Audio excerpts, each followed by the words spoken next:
Hello, everyone. Welcome back to Real Time Talk with Eagle 3D Streaming. I'm Quintin Anderson, the host of today's podcast. And with me, I have Nazzareno Giannelli. He is the CTO of R3PLICA, among many things. And he has joined us today to go over some of the really cool projects that he is working on.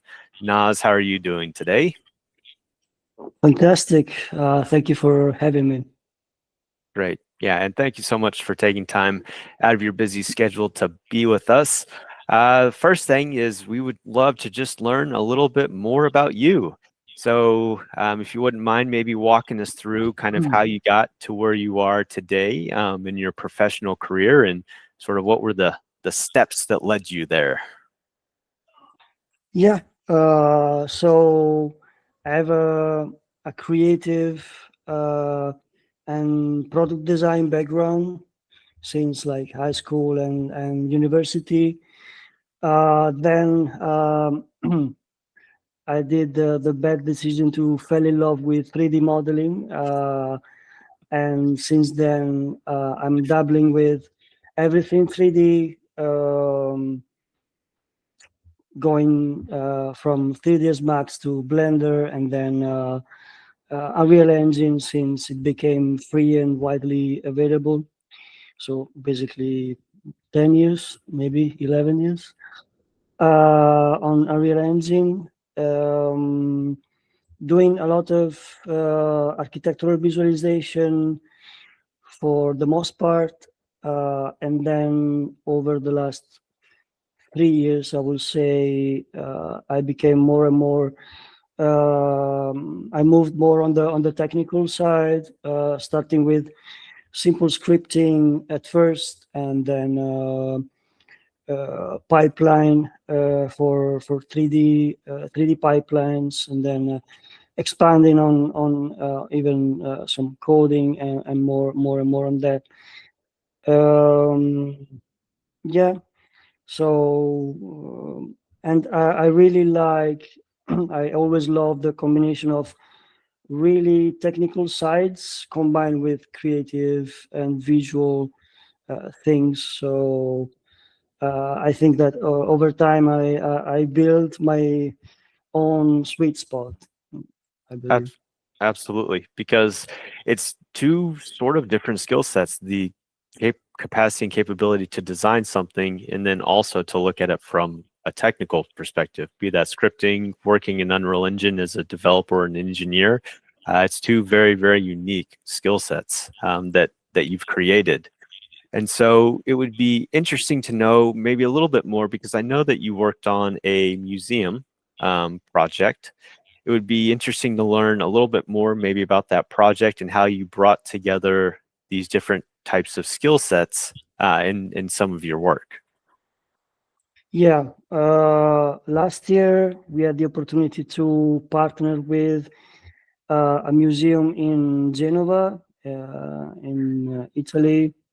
It's the Museum of Oriental art, so basically mostly Japanese art. It's a really interesting place because it's a confined museum, but a one of a kind, probably in Europe. So it probably has the most interesting collection of like samurai armatures and Japanese paintings in Europe. And the request from the museum curator in that case was to focus on the architecture of the museum, not on the art inside it, because they really found they identified like a niche of visitors that usually came to visit the museum because they were more interested in the architecture of the museum itself than in the in what the museum contains, Mm. because it's a modern,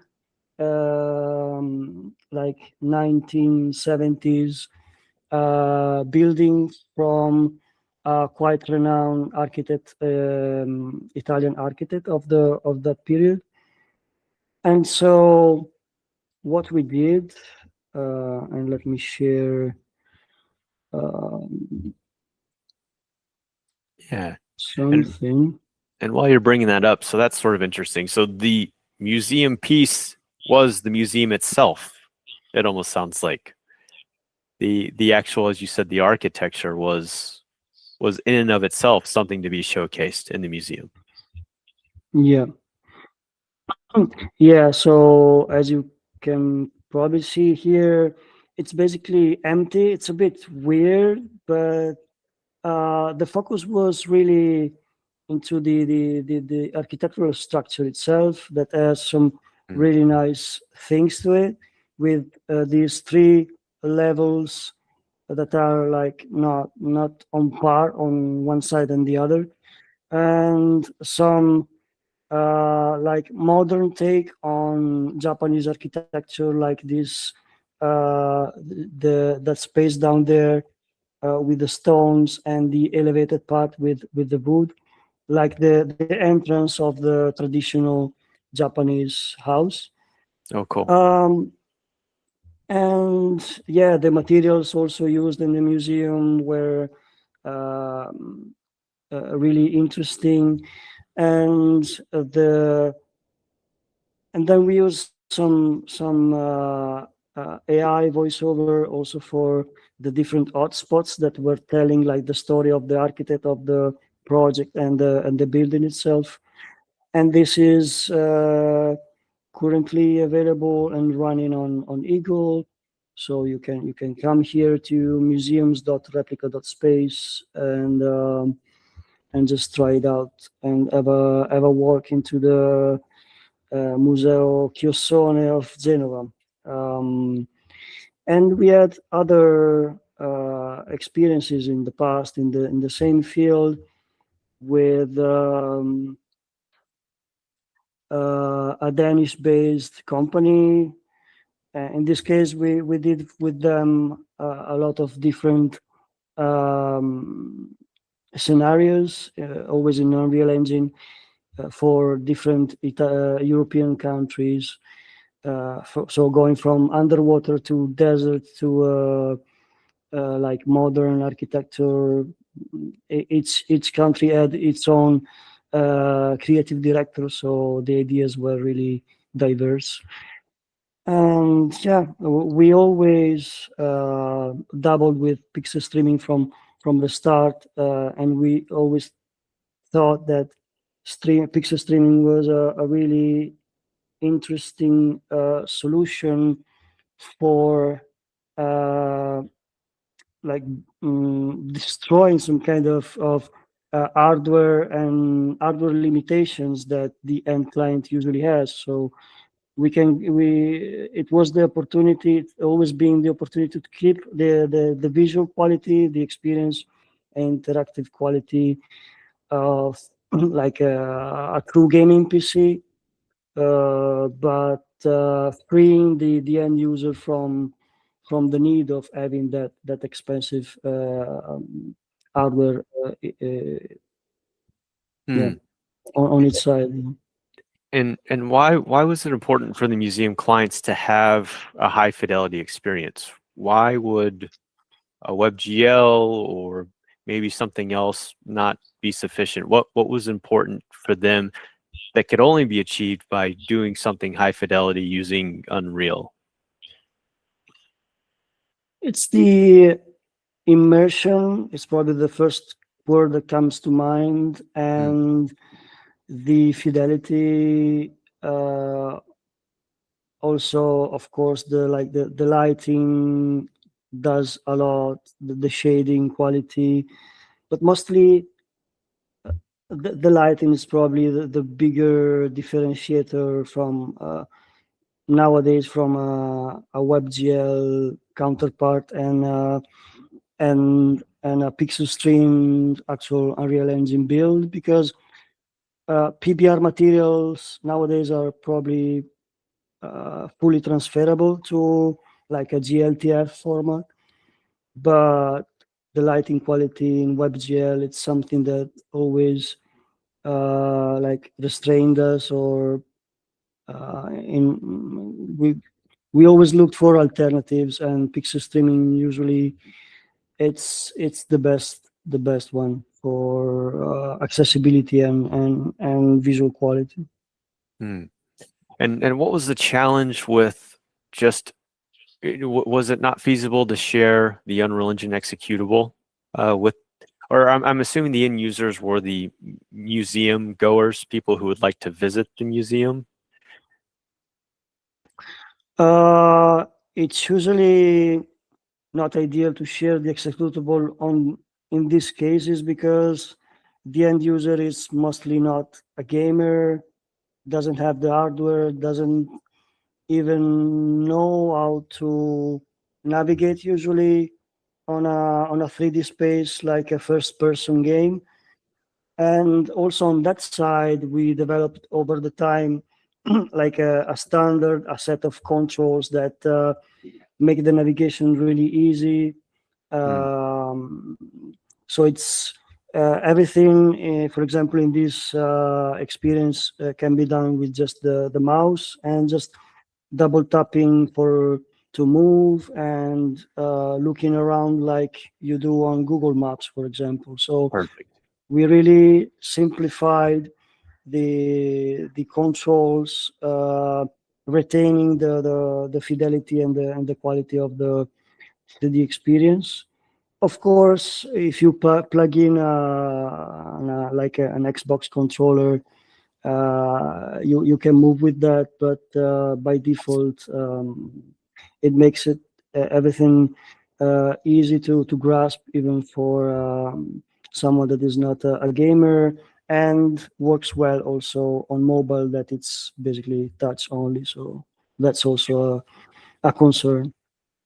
And that's a really good point that you brought up, the user experience, because some experiences may want to use WASD for navigation, but that doesn't make sense for some users because they don't know what that is, but they do know what Google Maps is. So I'm curious, how did you, was that a was that an obvious conclusion for you that we need to have this kind of navigation, or did it take a little bit of experimentation, or how did you end up creating this kind of simplified navigation? Mostly by experience, because, for example, for uh, with the previous project we had, we started with the regular like first person navigation, like the default one that comes with Unreal Engine out of the box, but we always add the feedback from the end client that it's difficult to navigate. They didn't know how to do that. So over time, we really streamlined and understood what we could keep and what we could just simplify for in order to make the navigation as much accessible as possible. Perfect. Awesome.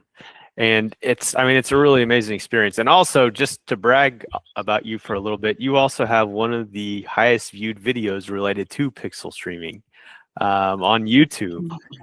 And so Yeah, you're sort of one of the originals that was using pixel streaming, and a lot that goes yeah, into it is these sort of figuring out the user experience. And I guess that's true for desktop builds or web builds, but it's such a crucial and important part. Um, and so, and thanks yeah. for sharing the museum project. I know that you're also working with another organization, something on the lines of related to digital humans. Um, Yeah. Not this. Uh, sorry. Um, but yeah, I'm working with that's a personal collaboration of mine. That's not what you are seeing here on the screen, but yeah, I'm collaborating with a Netherlands-based company called Blitz. They specialize in AI chatbots for enterprise. They really focus on compliance and creating like really custom bots for their client needs. And since last year, they wanted to expand on giving like a body and a personality to those bots. And so I came in consulting for them, uh, bringing in a real engine, meta-humans at first, then we transitioned to CC5 and the Real Illusion suite of tools. Mhm. And that's another really interesting market, because yeah,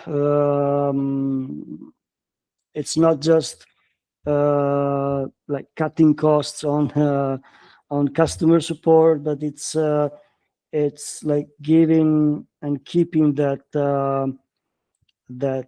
human touch, even with like AI responses. It's really interesting, and you can really expand on that, because it's basically a character that could do even really weird or unexpected things, or respond in a really emotional way. Yeah, it's another really interesting side of things on the pixel streaming side. That's also everything pixel streamed, and uh, the infrastructure behind it took really long time for scalability. You know better than Mhm. me how tricky it is. Right, right. Of course, of course. And correct me if I'm wrong, but it sounds like the core need for, because they may have started with a chatbot, meaning some sort of text interface where I can text to a bot and get a response. And was it an evolution where they said, okay, well, great, we've now have this AI that can interact, but we need to establish some sort of personality with it, or something that humans can identify with. Is that what sort of led them? Yeah, uh, mainly that. Yeah, it's for a human connection, just trying to not lose that human connection, even if the responder it's AI. Probably also it's the range and effectiveness of the responses. So mm, they train the specific bots on the specific client's data, and the responses are almost instantaneous. So yeah, it's a combination of things. I know on that side there is a whole discourse Mhm. of course different categories being affected by potentially affected by AI. I always see the technical evolution as an opportunity, and like forcing me or us in general to adapt and evolve and learn something new. So I usually try to look at it on that angle.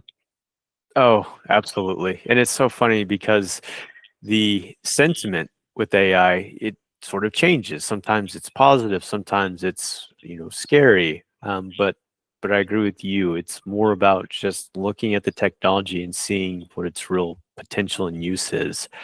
And I know that you're, or well, I don't know if you're using it in what you're currently doing at Replica, but I would like to talk about that a little bit. Because as I understand it, you're also developing a plugin for Replica that's creating it's a catalog in a sense of different furniture pieces that users, I mean, you could explain it better than me, but so what are you up to with your plugin? Yeah, so we developed a platform. What we do at Replica is to partner directly with furniture manufacturers, really renowned brands in the furniture space. We actually sign agreements with them, and we digitize both their product collections and their finished collections, also grabbing all the most valuable data about the products, the finishes, and we pack everything inside an Unreal Engine plugin that it's freely available on Fab. And informations about the products are like at your fingertips inside the Unreal Engine editor. We're really focusing on something that it's not really done elsewhere, but we're really focused on creating correct replicas, and we're really doing a lot on the finishes side because we are replicating like full collections of finishes, and we make everything available right inside the Unreal Engine editor. Excellent. And if you have anything that you could screen share on it, please feel free to bring it up.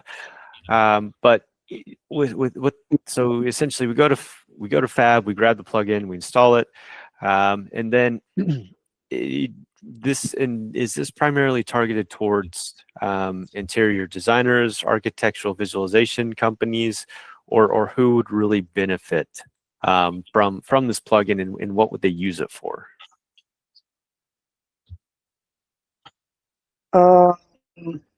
So are you seeing the catalog right now? No, so we are seeing still the Okay. museum. Okay. Let me just a second. Yeah, no problem at all.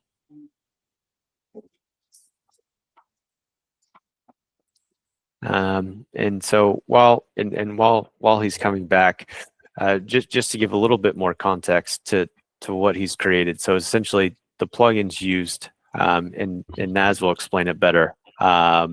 It's essentially a catalog of 3D models that has metadata associated with it.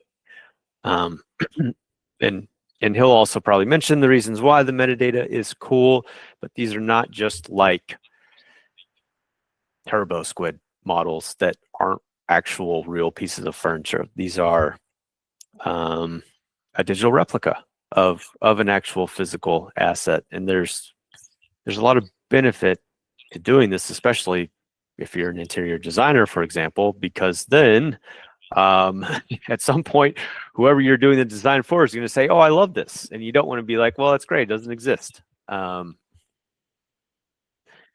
Yeah. so Naz, we can see your screen now. Okay, thanks. Sorry for that. So yeah, this is our catalog. It's available at catalog.replica.space. Of course, I'm always talking about replica, but it's written with the three. So it's R3PLICA, if you have to spell it some way. And yeah, so we currently have 17 different brands, but this is just the first batch of them. We already have agreements with more than 60 brands worldwide, covering um, all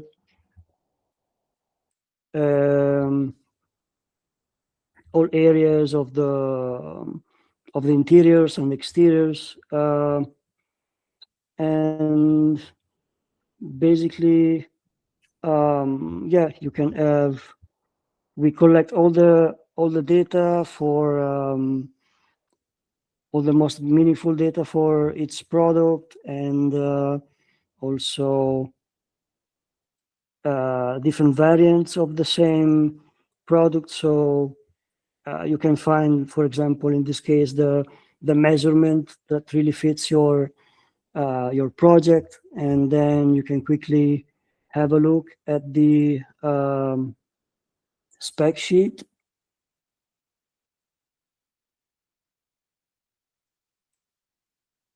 If the connection, okay, and link to the official website for the product, and each brand has its own dedicated page with more information and products about the brand, and also all the finished collections for each brand. And something interesting about the finished collections is that we know how much having like finishes options is valuable for architects and interior designers. So we provide the full collection. So we are not providing just single finishes, but when you download the finish collection, you automatically get all the finishes inside it, even be just one for, like in this case, or 21 for all these lacquered, for example, and ceramic finishes here. So we are really trying to build a design tool, not just a 3D marketplace. Awesome. Awesome. Awesome. Um, very, very cool. So, and again, if someone wants to check this out, they go to Replica with the 3 .com, or what's the best way to get to where you're showing us right now? Yeah, you can go to replica.space. Sorry, it's replica.space. That space. And then you will find the link to explore our catalog from there. And as you can see, we're opened up the beta. So if you sign up for the wish list, for the wait list, you will soon get your code and you can register. And you will also find a series of free assets to start playing around with the platform, see how the plugin works in Unreal. I unfortunately don't have the plugin at hand right now, but something interesting we implemented in the Unreal Engine side is that at first you get the exact same experience. So it's the same platform inside the Unreal Engine editor that you can dock it wherever you want. And then we are able to detect, our plugin detects which replicas we have in your project inside Unreal.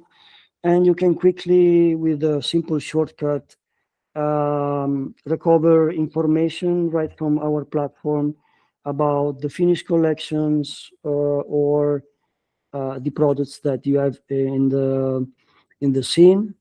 And we recently added, with the latest plugin update, also Replica Outliner right inside the Unreal Engine editor, that gives you an overview of all the different products divided by category that you have in your project, and gives you the really nice option to export that list into a CSV file with all the products information inside it. So as always, our motto, our payoff is more design time, and every little choice in the UI, UX, and features added or features that we refused to add to the platform is always targeted to make the architect, interior designer, or creative professional in general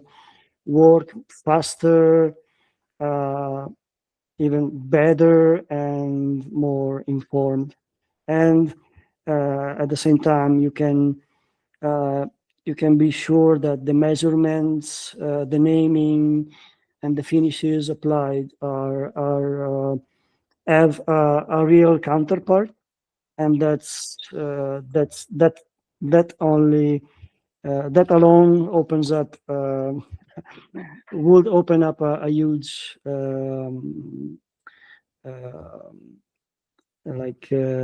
topic, let's say. Perfect. Perfect. And I know that you're not currently using pixel streaming for Replica, but any ideas on how pixel streaming may be integrated in the future, or not part of the roadmap? It could be, and for sure for users of Replica, it's always a great option for showcasing like high quality, high fidelity environments they build in Unreal. For Replica as a platform, pixel streaming could be valuable for more self-contained, configurator-like experiences. We could create starting from our catalog. Always because pixel streaming makes it so widely available.